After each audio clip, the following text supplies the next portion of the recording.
ඔබේ ජීවිතයේ ඔබේම දෝතට ගෙනවිත් දෙන විනාඩි කීපයක් අරන් ඔන්න මම අදත් ආවා. අහිමි වෙන්නම ඕනේද දැනෙන්න. අද මං ඔයාගෙන් අහන ප්‍රශ්නයක් ඒකයි. මුල්ම කාලේ පැය ගණන් මැසේජ් කරපු රෑ තිස්සේ නිදි මරාගෙන කතා කරපු ඒ ආදරය අද කොහෙද? කාලයක් යද්දී අපිට නිකන් පුරුද්දක් විතරක් වෙනවා.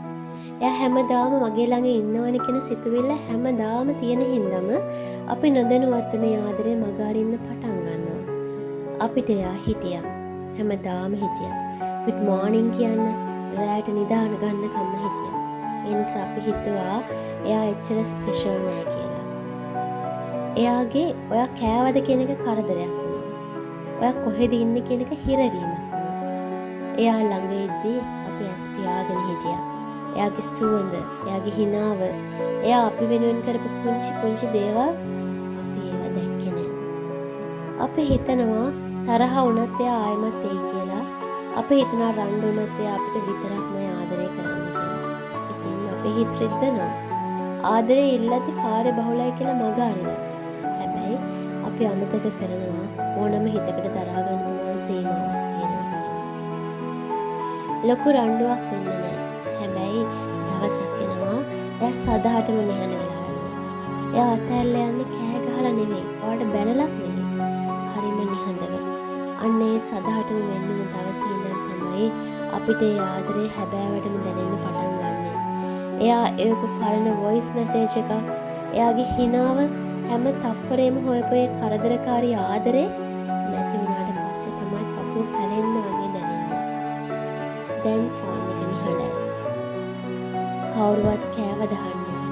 කවුරුත් පරක් වෙන්න එපා කියන්නේ. කවුරුවත් මේ පරිස්සම් වෙන්න කියලා කියන්නේ නැහැ. ඒ නිහඬ බව ඇතුලේ තමයි කෑ ගහලා අඬන්න තරම් ආදරයක් තිබ්බ බව දැනෙන්නේ. ඇයි මිනිස්සුන්ට ආදරයක අගේ දැනෙන්න එක අහිමි වෙන්නම ඕනේ?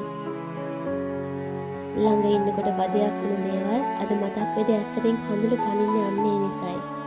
අහිමි වීම අපිට ආදරය කියන්නේ මොකක්ද කියලා හරියටම කියලා දෙනවා. හැබැයි ඒක කියලා දෙන්නේ ආයි කවදාවත් ඒ ආදරය අපිට නොලැබෙන තැනකට අපිව ඇදලා දාලා. හැබැයි අහන්න දෙයක් කියන්නම් සමහර මිනිස්සුන්ට දැනෙන්න නම් අහිමි වෙන්නම වෙනවා. ඒකත් මතක තියාගන්න. ඔයා ළඟ ඉන්න කෙනා ඔයාට ආදරය කරනවා නම් අපරිමිතව අසීමිතව දැන්ම යව තුරුළු කරගන්න. ආදරය කියන්නේ හෙට වෙනකන් ඉන්න එපා. සමහර විට හෙට කියලා දවසක් නැති වෙන්නත් පුළුවන්. එයා ඉන්නකොටම එයාට වටිනාකම දෙන්න. නැත්නම් දවසක ඔයාට ඉතුරු වෙන්නේ එයා හිටපු මතක එක්ක එයා නැති අඩුව විතරමයි. ඉතින් ඔයාගේ ජීවිතේ ඔයාගේ දෝතටම ගෙනවෙත් දුන්න මේ විනාඩි කිහිපේ දැන් අවසන්. ඔයාගේ ආදරයටත් මේක බලන්න ෂෙයා කරන්න. අපේ channel එක subscribe කරන්න අමතක කරන්න එපා. නැවතත් ඔබේ ජීවිතේට කතා කරන්න එන්නම්. එතෙක් ඔබට ජය.